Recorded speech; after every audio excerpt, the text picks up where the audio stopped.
Bien, hermanos, muy buenas noches. Vamos a dar comienzo a la clase que corresponde a la fecha de hoy. En realidad es la primera clase de la epístola a los romanos. Y por todo ello quiero darles la cordial bienvenida a nombre del Seminario Bíblico Evangélico. Y el objetivo es siempre eso, de buscar un mayor entendimiento, un conocimiento mayor de lo que es la materia.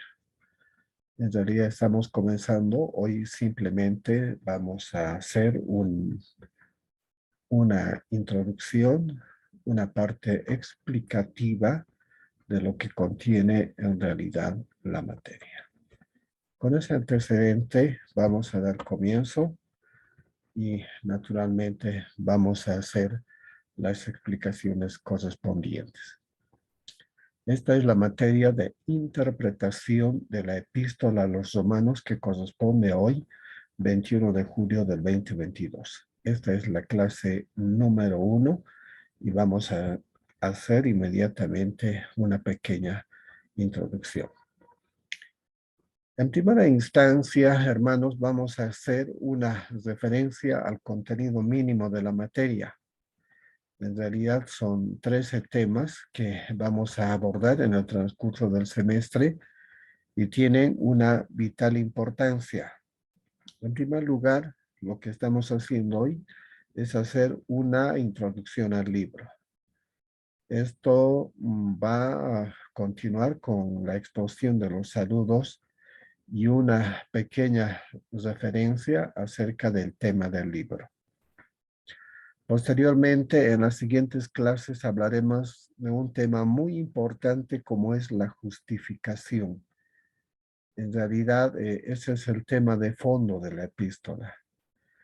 En ese referente también vamos a abordar el tema de la culpa universal del hombre, es decir, por qué el hombre necesita acceder a la justificación, la justicia que viene de Dios, precisamente porque está relacionado con la culpa universal del hombre. La culpa de los judíos. En realidad, los gentiles y los judíos son dos diferentes de humanidades, los judíos con privilegios. En cambio, la mayoría de los gentiles, en realidad todos los gentiles, simplemente están relacionados a las consecuencias, a la culpabilidad de lo que es la universalidad del pecado. Entonces vamos a hacer también unas referencias sobre esto para poder introducir el tema de la justificación. Sobre eso hablaremos en la clase número 2. En la clase número 3 vamos a continuar con ese tema, la prueba de la culpa universal. Es decir, aquí haremos una pequeña ilustración de la justificación en el Antiguo Testamento. Quizás el mejor ejemplo que vamos a encontrar en este referente, conforme también a la secuencia que hace el apóstol Pablo, es el ejemplo de Abraham. En la clase número 4 hablaremos acerca de la certeza de la salvación. ¿En qué consiste la salvación? ¿Cuál es el fundamento? En realidad aquí vamos a hacer referencia a la obra propiciatoria de nuestro Señor Jesucristo, que en realidad pone como un fundamento para lo que es precisamente la justificación. Entonces, hasta ahí vamos a hacer una referencia de lo que es la justificación, que es una de las doctrinas fundamentales que tiene la epístola a los romanos. Posteriormente, en la clase número 5, desde la justificación, vamos a saltar a lo que es la santificación, es decir, la apropiación de la justicia que viene de Dios. Entonces, hasta aquí hay dos elementos. En la primera, justificación, y en la segunda, santificación. En la clase número 6 una nueva relación emancipada de la ley, es decir, que como resultado de todo este proceso, vamos a continuar con lo que es la santificación y el resultado de la santificación, una nueva relación con Dios y una nueva relación que nos emancipa de la obligación de la ley. En la clase número 7, el nuevo poder en la vida, la obra del Espíritu Santo. La santificación es un resultado de la obra del Espíritu Santo y es la obra o el resultado de la obra del Señor Jesucristo en la cruz. Y finalmente en la clase número 8 abordaremos la tercera doctrina importante que contiene la epístola, que es la glorificación, es decir, la conformidad con el Señor de la justicia. En la clase número 9, la vindicación, la justicia de Dios tocante a Israel. Este es uno de los temas muy importantes. ¿Cuál es la relación que tiene Dios con Israel y cómo cómo opera más bien la salvación para los judíos? Desde esa perspectiva también vamos a ir abordando este tema. En la clase número 10 hablaremos la explicación del rechazo, la consolidación del rechazo. En la clase 11, la aplicación. Aquí ya vamos a estar llegando al capítulo 12 de la epístola. Aquí hablaremos de la justicia de Dios en acción. En la clase 2, la aplicación de las cosas dudosas, es decir, la parte aplicativa de la doctrina. Y en la clase 13, propagación, la diseminación de la justicia de Dios. Muy bien. Con estos referentes, con este contenido mínimo, podemos establecer tres cosas. La primera es que vamos a establecer de forma doctrinal lo que contiene la epístola. Hay tres doctrinas fundamentales. ¿Cuáles son esas tres doctrinas? La justificación, luego viene la santificación y finalmente la glorificación. Estas tres doctrinas, tanto la justificación, la santificación y la glorificación, hermanos, está establecida en los capítulos 1 al 8 de la epístola. Vale decir que podrán entender perfectamente lo que contiene la epístola a los romanos estudiando estas tres doctrinas. En los referentes hay una obra de John MacArthur, se llama Romanos 1 al 8. Romanos 1:8.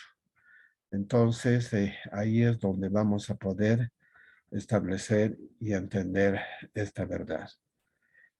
Los capítulos 9, 10 y 11 de la epístola concretamente están referidas a la relación de Dios con la nación de Israel.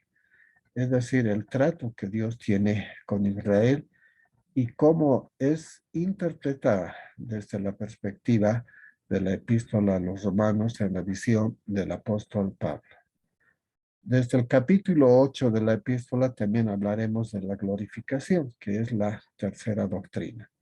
Entonces, el capítulo 1 hasta el 8 hablan de tres doctrinas. Esto lo estoy subrayando: la justificación, la santificación y la glorificación. Por eso es que se establece la epístola a los romanos como una obra de carácter doctrinal.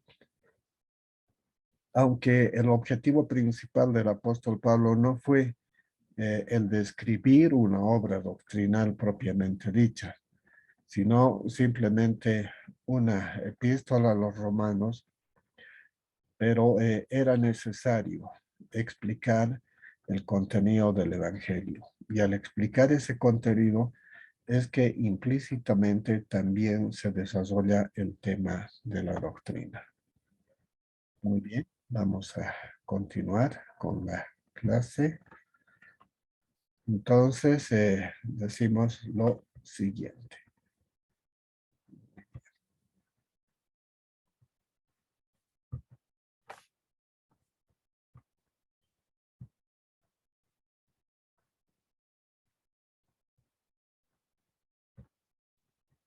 Muy bien.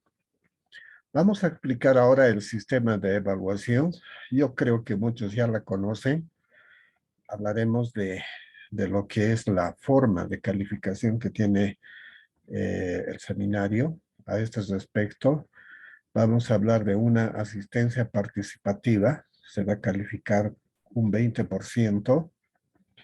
Hay dos evaluaciones parciales de a 10 puntos. Ambos parciales, el primero y el segundo, suman un 20%. Con eso ya son los 40. También se hace una práctica en la iglesia. Esto va por el 10%. Posteriormente también vamos a presentar un proyecto, una especie de monografía al final del semestre, al final de las clases. Esta monografía tiene una calificación del 25%. Y finalmente, el examen final que vale 25%. Es decir, la sumatoria de todas estas calificaciones hacen el 100% de la nota. Ahora, hay un detalle muy interesante. Hay algunos hermanos que no hacen el trabajo final, o sea, no hacen la monografía. En el caso de que el estudiante no hiciera la monografía, entonces, ¿qué puede ocurrir? ¿Qué va a pasar? En tal caso, no se toma en cuenta, o sea, no se califica el tema de la asistencia. Si van a ver el cuadro, van a encontrar que la asistencia está registrada en un 20%. Es decir, que este 20%, si no presentan la monografía, ya no se calificaría, ya no se tomaría en cuenta. ¿Cómo se calificaría entonces sin la monografía? Los exámenes parciales, 20%. El trabajo práctico en la iglesia se toma en cuenta, 10%, ya serían sus 30. Y finalmente el examen final. Este examen final es del 25%. Sumando hacen la nota final del 55%. ¿Cuál es la desventaja? De que tendrían que sacar el 100% de los exámenes, tanto en el primero o el segundo parcial. En cambio, si cumplimos con todo el sistema de evaluación, indudablemente que vamos a llegar muy fácilmente a un buen puntaje, inclusive podemos alcanzar el 100%, porque se va a calificar el 20% de la asistencia y con todo ello, con el proyecto que cuenta 25%, van a tener abundante espacio para poder llegar a la conclusión. Bueno, hermanos, eso sería de forma general la forma de calificar en el seminario en lo que hace al sistema de evaluación. Muy bien. ¿Qué bibliografía vamos a utilizar este semestre? Bueno, no vamos a utilizar muchos libros, pero sí vamos a hacer referencia a algunos importantes. Por ejemplo, un libro bastante conocido, lo van a encontrar en digital, en el internet. Es el librito de Evis Carballosa. Evis es su nombre y su apellido es Carballosa y titula Romanos. Es una edición de 1998 y por supuesto que tiene una exposición muy interesante, muy sistematizada que nos va a ayudar a comprender lo que es la epístola a los romanos. Pero no ha de ser suficiente leer Ebis Carballosa. Para entender mejor a Ebis Carballosa, necesariamente tenemos que acompañar una otra lectura. Es el libro de Romanos también, de Williams Newell. Está también ahí en nuestro cuadro, Williams Newell, edición portavoz de 1984. Lo que estoy queriendo decir es que para entender y para sacar una ventaja objetiva de lo que es una comprensión de la epístola a los romanos en la visión de este autor, Ebis Carballosa, también tenemos que leer el libro de Romanos de Newell. Este libro de Newell, de William Newell, está en la biblioteca. Pueden pedir una fotocopia para leerlo, para introducir mayor estudio, porque a veces es incómodo estudiar por internet. Es muy necesario leer estos dos textos. El librito es bastante voluminoso, no sé si pueden verlo, es esto. Entonces cuenta con bastante volumen, bastantes hojas, y en cambio la obra de Ebis Carballosa es nomás reducido. Entonces eso es lo que podría recomendarles. Otra de la bibliografía importante, esta es ya también conocida, el texto de Romanos de Guillermo Hendrickson. Por supuesto, tiene una doctrina equilibrada en lo que hace principalmente en los capítulos 9, 10 y 11, que son los más conflictivos, los más difíciles de interpretar. Con estos tres libros vamos a trabajar y vamos a acompañar también con un pequeño comentario, el comentario al Nuevo Testamento de William MacDonald. En realidad, este texto contiene comentarios de toda la Biblia, pero a la vez de todo el Nuevo Testamento, perdón, pero en este caso nos va a servir la parte que se aplica a la epístola a los romanos. Por cierto, nos sirve podríamos decir, nos sirve de comentario para adicionar algún conocimiento. En cambio, el libro de Carballosa y el libro de Newell básicamente nos va a introducir a su contenido real, a lo que es la teología bíblica, porque va a ir explicando en detalle cada, eh, cada registro que hace el apóstol Pablo en la epístola. Entonces, esos dos textos son muy importantes y ruego que puedan tomarlos en cuenta. Ahora, todos estos libros están en digital, existen también. Simplemente pueden bajarlo y guardarlos en su archivo personal. Muy bien, no sé si tienen alguna pregunta hasta este lugar. Tienen la palabra. Pastor, buenas noches.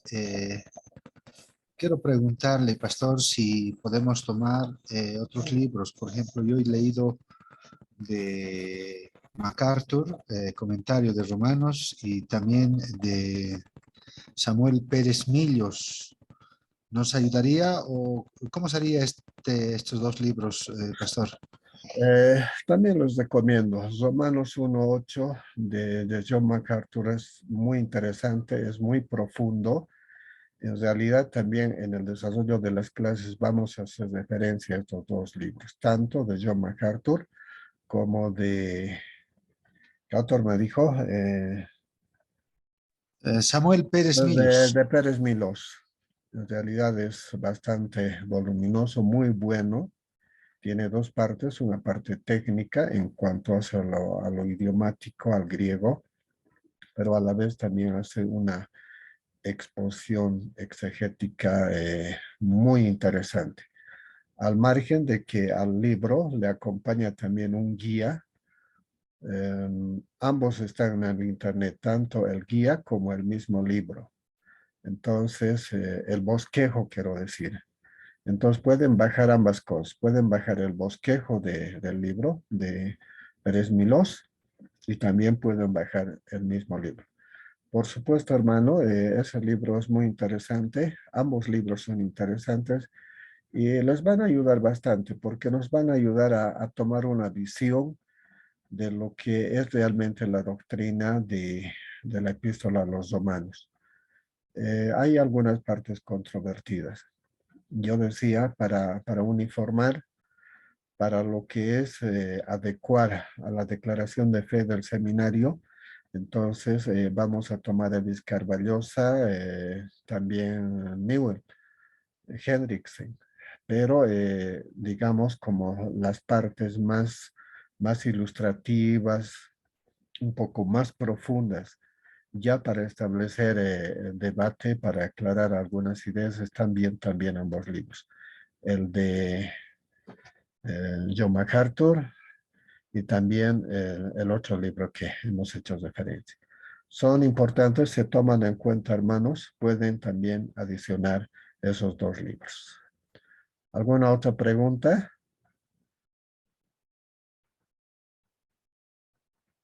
Muy bien. Vamos a... Pastor, buenas noches. Buenas noches, hermano Henry. Sí, pastor. Buenas noches, hermano. Adelante. Buenas noches, pastor. Un gusto nuevamente tenerlo como catedrático. Pastor, al respecto, como la otra vez le quería consultar, ¿va a haber alguna alternativa para la práctica en la iglesia o necesariamente tenemos que hacerla, pastor? A ver, me parece que la mayoría de las iglesias ahora se están congregando. No hay suspensiones. Yo pienso que en una célula o en una clase de escuela dominical van a poder hacer una práctica de exposición de la epístola. En el caso de que surgiera algún impedimento de fuerza mayor, vamos a considerar ese punto. Pero de momento está vigente, hermano. Vamos a tener que hacerlo de esa forma. Ok, gracias, pastor. ¿Listo? Muchas gracias por su pregunta. Muy bien, no sé si hay algo más o continuamos para ganar tiempo, porque también creo que otros tienen que ingresar a otras materias. Vamos a desarrollar rápidamente el contenido de esta clase. Muy bien, iniciaremos entonces con una breve explicación de lo que es la materia. Tal vez una palabra muy importante es el concepto de interpretación. ¿Cuál es el significado de interpretación? A esto podemos responder de la siguiente manera. Interpretación no es más que la reproducción de un mensaje en forma fiel, verdadera, como el autor del texto quiso transmitir a sus oyentes. Ya, en la forma como el autor quiso transmitir a sus oyentes. En el problema de las cosmovisiones, en el problema de la interpretación, indudablemente que hay diferencias entre lo que Dios piensa y entre lo que piensa el hombre. Por ejemplo, en Isaías 55:8 nos dice, ¿no? Porque mis pensamientos no son los mismos que de los hombres. Es decir, que Dios piensa de diferente manera a lo que piensa el hombre. Entonces, cuando hablamos de interpretar la escritura, simplemente estamos remitiéndonos a que debemos hacerlo de una manera fiel y en lo posible debemos llegar a coincidir con lo que realmente quiso decir el autor de la escritura. Ahora, este concepto es bien importante porque se trata de un tema doctrinal. En realidad, la epístola a los romanos tiene contenido de doctrina. Ahora voy a repetir qué doctrinas contiene. contiene 3 doctrinas fundamentales que tienen que investigarlo a profundidad. Hay algunos libros de teología sistemática que exponen estos temas en amplitud, pero para entenderlo bien, para explotar realmente lo que quiso decir el apóstol Pablo, estas 3 doctrinas que tenemos que estudiar son justificación, santificación y glorificación. Son las explicaciones de lo que es la obra expiatoria, la obra propiciatoria, porque solamente a través de la muerte de Jesucristo, de su propiciación con la sangre derramada en la cruz, es que se ha podido obtener la salvación del hombre. No hubo otro camino, no hay. Cristo murió por nosotros, fue crucificado, murió por nuestros pecados y luego resucitó. Entonces, esta obra satisfizo a Dios. En realidad, tenemos cuentas pagadas en cuanto refiere a nuestros pecados. En realidad, por la obra, por creer en el Señor Jesucristo, por estar en el cuerpo de Cristo es que somos salvos, hemos accedido a la salvación. Entonces, hay que ver esa realidad. Esta es la realidad que no puede tergiversarse. Por aquí va el Evangelio. Esto es lo que el apóstol Pablo ha querido decir. Entonces, aquí se tiene que definir de forma clara cuáles son los pensamientos nuestros y cuáles son los pensamientos del hombre. Lo que el hombre piensa podemos definirlo como humanismo. Es decir, todo lo que él piensa es egocéntrico. El hombre piensa para sí mismo, para su beneficio, para dar lugar a sus deseos. Por eso podemos definir en una palabra, lo que el hombre piensa es antropocéntrico. ¿Y cómo expresa este pensamiento? A través de ideas. Si quieren, a través de ideologías. Ahí está la filosofía. Muchos pensamientos filosóficos se han convertido en ideología. Una de ellas, las más actuales, son, por ejemplo, la ideología de género. Tiene una filosofía, tiene un porqué, se pretende justificar con argumentos, pero este pensamiento está lejos de los pensamientos de Dios, o sea, está lejos de lo que dice Isaías 55:8. En lo referente a la historia, aparentemente el hombre hace historia con sus hechos, con sus obras, pero el hombre no hace historia por sí mismo, porque en realidad la historia la define Dios, porque Él tiene una providencia, porque Él tiene una hora determinada, y por lo mismo cualquier hecho que va a ocurrir en el mundo pasa por el consentimiento de Dios. Así es que por sí mismo el hombre no va a hacer historia, aunque pretenda hacerlo de alguna manera. Un ejemplo es Hitler, quiso dominar al mundo. Gastó todo un arsenal, gastó en realidad toda una serie de recursos humanos, logísticos, etcétera, pero la realidad estaba definida en la voluntad de Dios. La cultura también es otro de los factores antropocéntricos que muchas veces no coincide con el pensamiento de Dios. Estos últimos estuvimos en varios países de la ventana 1040. Allí hemos podido, juntamente con otros pastores, visitar y ver las culturas, por ejemplo, la cultura en Nepal, ¿no? Cómo ellos queman a sus muertos con la esperanza de la reencarnación. Y luego de quemarlos, los echan al río, esperando que un día se reencarnen. En realidad, esa nación tiene bastante, tiene ¿Me están viendo, hermanos?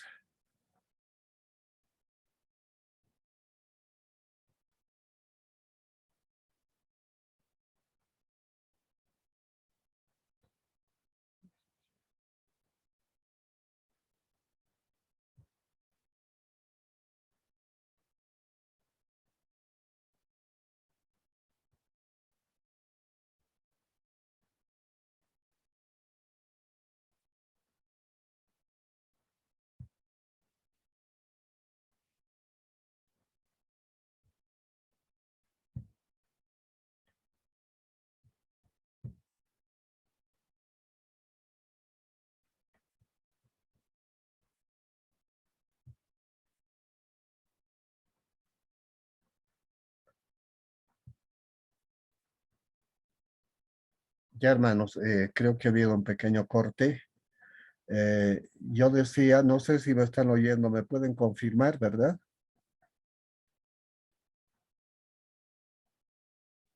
Sí, pastor, se lo escucha. Muchas gracias, hermano. Bueno, estábamos diciendo de que hay dos pensamientos, el pensamiento humanista y el pensamiento que viene de Dios, y ambos no coinciden, porque el pensamiento humano casi siempre está centrado en lo, podríamos decir, en sus deseos, en el pecado, etcétera. Por lo mismo, la filosofía, la historia, la cultura, la antropología o la religión siempre van a guiar al hombre por el camino errado. Por ello es que la palabra de Dios nos establece un camino, ¿para qué? Para establecer una relación con Dios. Es decir, que tratamos de alcanzar a lo que es el reino de Dios. ¿De qué manera? A través de la interpretación de la palabra de Dios, porque lo que Dios dice ya está registrada en la palabra de Dios. Y precisamente este es el punto central. Lo que Dios nos dejó a través del apóstol Pablo en realidad es una de las epístolas magistrales, es una epístola que ha cambiado vidas en realidad. Agustín de Hipona cambió su vida leyendo la epístola a los romanos, los avivamientos en Inglaterra, producto de la lectura de la epístola a los romanos, y la reforma también tiene que ver con romanos. Entonces, muchos cambios dentro de lo que es la historia de la iglesia siempre ha estado fundada en la epístola a los romanos.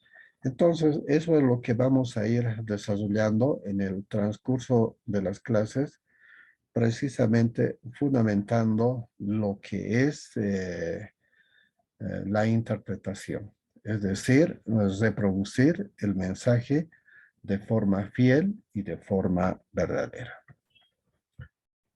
Muy bien, vamos a continuar un poco más. Una pregunta quizás muy necesaria para aclarar es si la carta es un tratado teológico o simplemente es una epístola. Tenemos que tomarlo desde el lado más simple, más comprensivo. La epístola a los romanos simplemente tenemos que leerla como una carta.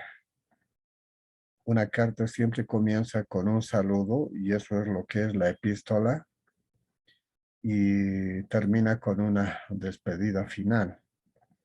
En realidad, la epístola a los romanos siempre ha sido una carta común del primer siglo y por lo mismo el formato que contiene es eso, ¿no? Comienza con el nombre del remitente, en este caso el apóstol Pablo, por eso dice yo, Pablo, algo distinto a lo que son las cartas actuales. Las cartas actuales concluyen con el nombre del autor, del remitente, pero en las cartas antiguas siempre comenzaban con el nombre del remitente. Entonces es una carta. Ahora, pero esta epístola, esta carta, contiene sí algunas exposiciones de carácter doctrinal. Por eso he enumerado tres: justificación, santificación y glorificación. Están contenidas ahí.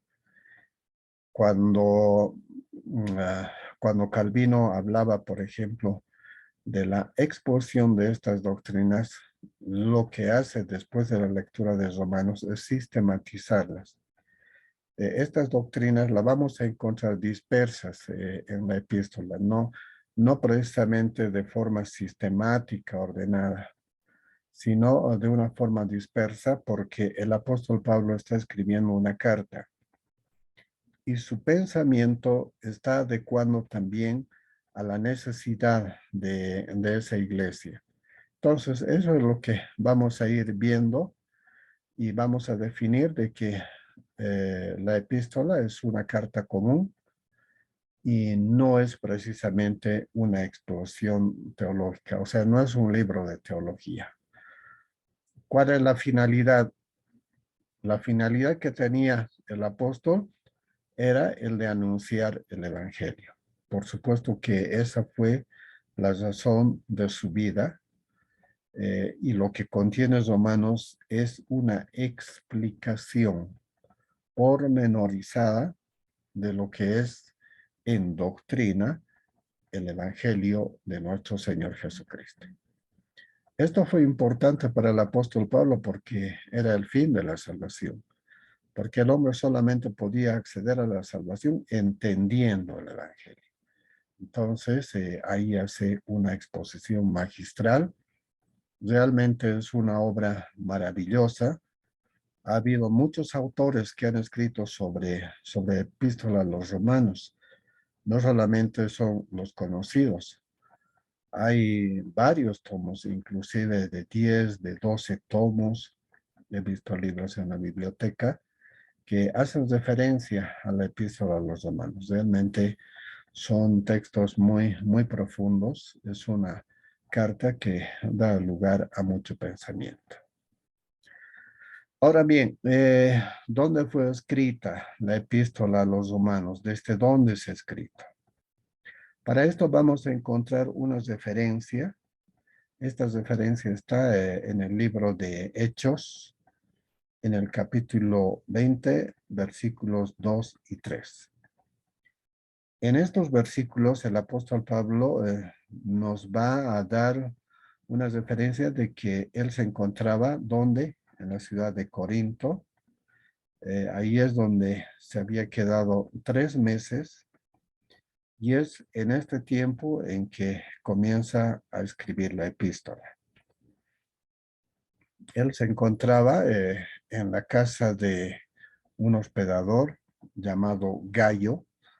Esto está en Romanos capítulo 16, versículo 23.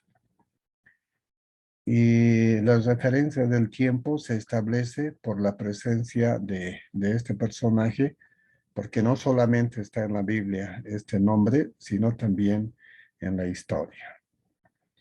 Es un personaje histórico de la tesorería de Roma, y por ese entonces en Corintio, en los años 57 al 58. La epístola se ha escrito en ese tiempo, en el año 57 al 58. Algunos autores van desde el 56, 57 o 58, pero la mayoría van a coincidir con el 57 y el 58. Es más o menos el tiempo, los años en los cuales se ha escrito la epístola. Ahora, estos elementos nos dan la certeza de que el apóstol lo escribió desde la ciudad de Corinto. Entonces, ese es un referente muy importante para tomarlo en cuenta. En Romanos 1 y 2, Corintios, Gálatas, Efesios, Filipenses, Colosenses, Tesalonicenses, son las epístolas que escribió el apóstol Pablo, pero la más importante siempre es Romanos, ¿no? ¿Cuál es la sinopsis? ¿De qué trata el texto concretamente? Romanos fue escrito por el mismo apóstol Pablo, lo dice en Romanos 1,